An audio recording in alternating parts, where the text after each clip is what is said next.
fais-nous voir ta gloire. Dans Exode au chapitre 33, nous voyons Moïse, après avoir vécu de miracles, de prodiges et de signes avec Dieu, commençant par la délivrance qui est opérée en Égypte au travers de lui. Ce jour-là, il va dire à Dieu, Seigneur, j'ai assez vu de miracles. Seigneur, j'ai assez vu de signes. Mais cela n'était pas suffisant. Ce que je vais, c'est ta gloire. Il a dit, fais-nous voir ta gloire. Waouh! Cela me pousse à faire une méditation sur la gloire de Dieu parce que je comprends que la gloire de Dieu est une chose qui est très importante. Alors on va s'intéresser à définir la gloire de Dieu et à donner quelques aspects de la gloire de Dieu. C'est quoi la gloire de Dieu? Le mot gloire de Dieu français tire son origine du mot hébreu kabod. D'ailleurs, dans le texte hébraïque, on parlait de Yahweh kabod qui veut dire la gloire de Dieu. Alors la gloire de Dieu kabod en hébreu signifiait ou signifie dans son étymologie le poids réel de l'Éternel.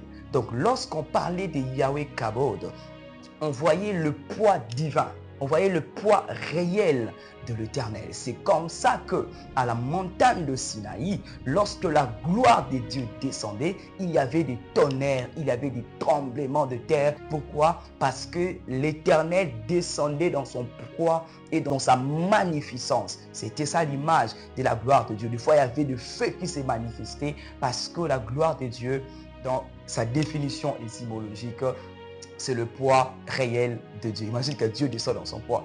Tout entre en ébullition. Mais aussi, ces mêmes mots kabod prenait aussi le sens, quand on parlait de kabod pour parler de la gloire, ça prenait aussi le sens de la présence manifeste de Dieu. Donc la gloire de Dieu, c'est aussi cette présence manifeste de Dieu. Je tiens ici à signaler que Dieu est omniprésent, ce qui revient à dire qu'il est partout. Mais il faut savoir, on doit se mettre d'accord que malgré le fait qu'il soit partout, même en enfer, même dans des boîtes de nuit, il est là parce qu'il contrôle toutes choses. Mais Dieu ne se manifeste pas partout. En d'autres termes, la gloire de Dieu ne se manifeste pas partout. Parce que quand cette gloire se manifeste, c'est l'ensemble de tout, dans la sainteté de Dieu. Or, la sainteté de Dieu ne peut pas siéger là où il y a le péché. Il y a aussi dans le Nouveau Testament le terme qui traduit le mot gloire de Dieu en français, c'est doxa. Alors quand on parle de doxa en grec, en français c'est toujours le même mot, poids réel de Dieu, mais ça ajoute beaucoup plus l'aspect de la splendeur, l'éclat et la beauté. Donc dans doxa, c'est toujours la présence manifeste de Dieu, le poids réel de Dieu, mais il y a une nuance qui s'ajoute là, il s'agit de l'éclat, il s'agit de la splendeur et de la beauté. Donc la gloire de Dieu, c'est la manifestation de la présence de Dieu, mais dans son éclat, dans sa magnificence et dans toute sa beauté. Alors, j'aimerais, comme je le disais, vous parler de quelques aspects de la gloire de Dieu, parce que la gloire de Dieu se manifeste dans plusieurs aspects.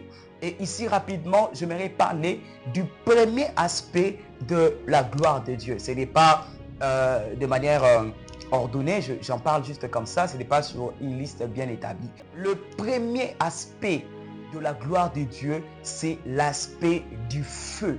Toujours dans le livre d'Exode, lorsque vous lisez, la Bible déclare que la gloire de Dieu s'est manifestée comme un feu. Donc l'Éternel s'est manifesté comme un feu à la montagne. Donc le premier aspect de la gloire de Dieu, c'est l'aspect du feu. C'est ce feu qui se rendait même visible. Alors lorsque la gloire de Dieu s'est manifestée comme un feu, ce feu-là, c'est un feu de dimension. C'est un feu qui a des dimensions. Alors la première dimension du feu de la gloire de Dieu, c'est ce que j'appelle le feu de la théophanie. Le feu de la théophanie. Le mot qui est là, théophanie, est un mot utilisé par les théologiens qui signifie exactement la manifestation visible de Dieu. La Bible déclare que notre Dieu est invisible.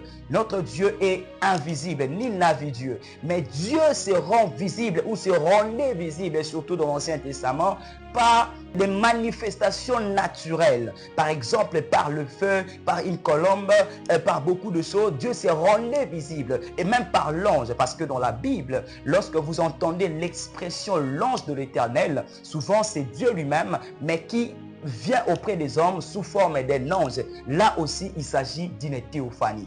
Alors, Ici, lorsque je parle du feu de la théophanie, comprenez avec moi, c'est rien d'autre que le feu de la présence de Dieu, le feu qui rend visible le Dieu invisible. Et ce feu fait partie de ce que nous appelons des signes.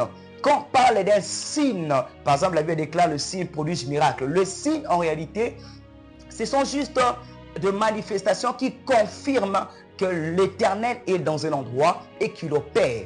Par exemple, on peut être dans une réunion en train de prier et il y a des gens qui ressentent le feu, il y a des gens qui ont une vision de feu. Ça peut justement être le signe que l'Éternel est là. Et même à la montagne de Sinaï, lorsque le feu se manifestait, c'était un signe que l'Éternel est là. Ce feu-là n'était pas l'Éternel en soi, mais c'était le signe de sa présence. Donc ça, c'est la première dimension du feu. Du feu, parce que je parle de l'aspect de la gloire de Dieu comme étant un feu. Alors, la deuxième dimension du feu de la gloire, il s'agit du feu du baptême de l'Esprit. Le feu du baptême de l'Esprit. La Bible est en train de dire, Jean nous a baptisé d'eau, mais Jésus va nous baptiser de feu et du Saint-Esprit. Oui, bien-aimés dans le Seigneur, il est écrit, soyez fervents d'esprit, ayez du zèle et non de la paresse, servez l'Éternel.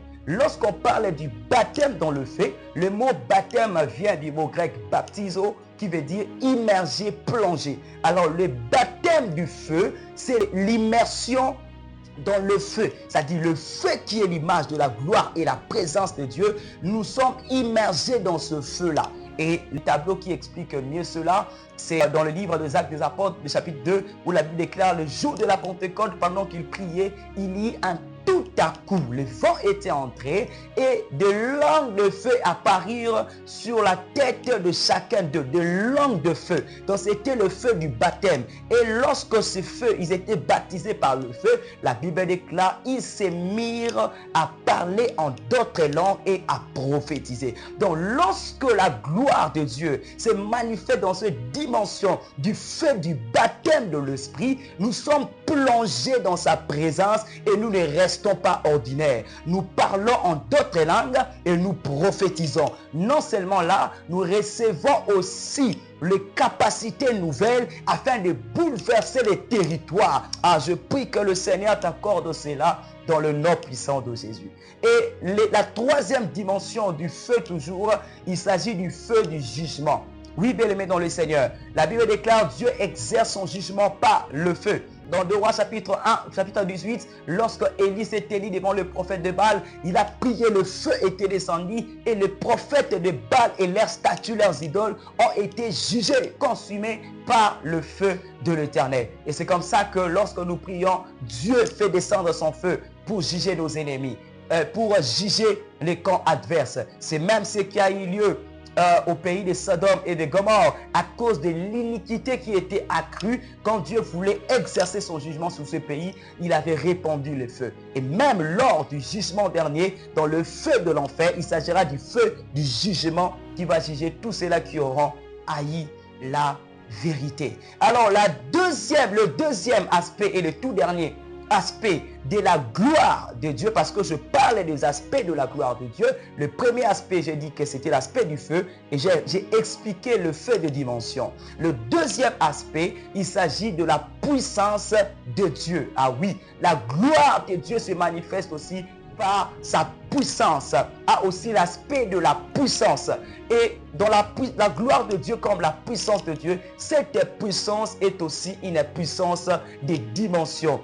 La première dimension, c'est la puissance de la création. Ça veut dire, là où il n'y avait rien, comme au commencement, quand Dieu parle, sa puissance appelle en existence de choses qui n'existaient pas. Donc Dieu a la capacité de créer. Lorsque sa gloire se manifeste dans l'aspect de la puissance, les choses nouvelles sont créées. Là où tu n'avais pas de travail, là où tu n'avais rien, là où tu souffrais, par la puissance de Dieu, tu peux recevoir un tout à coup et la création de ce travail. Là où tu n'avais pas d'enfants, tu n'arrivais pas à consommer, les matrices étaient détruites ou n'existaient pas. La puissance de Dieu peut créer cela. Et la deuxième dimension de la puissance de Dieu, il s'agit de la puissance de la récréation. La puissance de la récréation, c'est juste une puissance de la réparation.